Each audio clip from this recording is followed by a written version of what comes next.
Dorsa, so has there been actually any reaction from Iran today?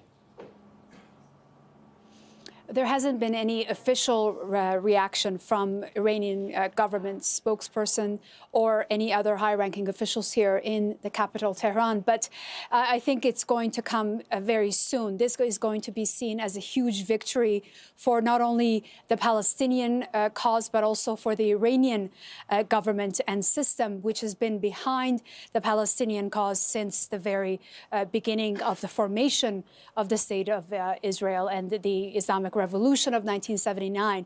We've heard from the Iranian Supreme Leader, Ayatollah Ali Khamenei, last Tuesday, where he spoke at length about the plight of the Palestinian people. And I think his words are very, very reflective of the events we've seen unfold today in Gaza and in Israel as well. Khamenei said that they are the countries that were establishing ties with Israel are betting on a losing horse. He also said that the Palestinian movement is more alive than it has ever been during the past 70 to 80 years, and that the movement will achieve its goals.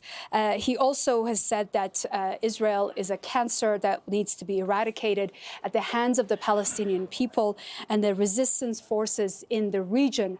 I think it's important to highlight Iran has always supported groups such as Islamic Jihad and Hamas, not only when it comes to the ideological belief that they have about their own existence in Palestine, but also when it comes to supplying them with whatever they need. Now, unofficially, they've never admitted that they supply weapons or funding to those groups, but it is believed that that is usually what happens, especially as well to groups like Hezbollah in Lebanon as well. So there is a very strong relationship between Iran and those groups in Palestine, and this is going to be seen as a victory for not only the Palestinian resistant movement, but also for the Iranian officials.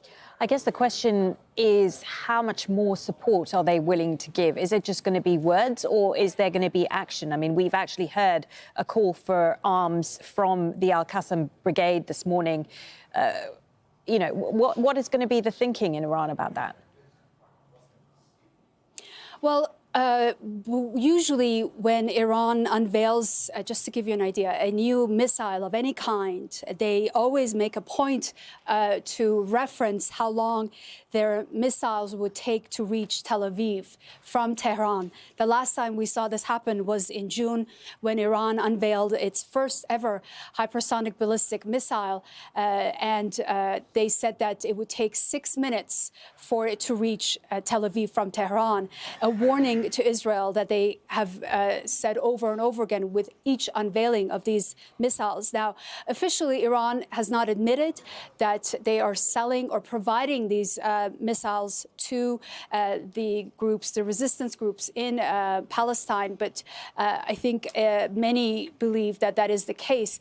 Whether or not they'll publicly admit it will remain to be seen. There is a United Nations Security Council resolution that is due to be lifted on October 18th, where any limitation on Iran selling its advanced missile technology and military technology to any country is going to be lifted completely, so they will not have any restrictions. Whether that will be a factor in Iranian officials admitting that they're selling their missiles to groups in Palestine, we'll have to see. But just to give you an idea, the number of missiles that we saw launched today from Gaza, 2,200 of them, just about, is a huge number in comparison to the last war, the Gaza War we saw in 2014, where that lasted for 50 days. And during the 50 days, we saw about 4,500 or so rockets being launched by the resistant movements in Gaza. So there is a huge increase in the number of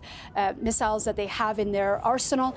And it's going to be a very important question that the international international community will certainly have for Iranian officials, whether or not they've been providing it and whether or not they will admit to it or not. But one thing is certain when it comes to providing support to the Palestinian people from the very top of the system here, from the supreme leader himself, Ali Khamenei.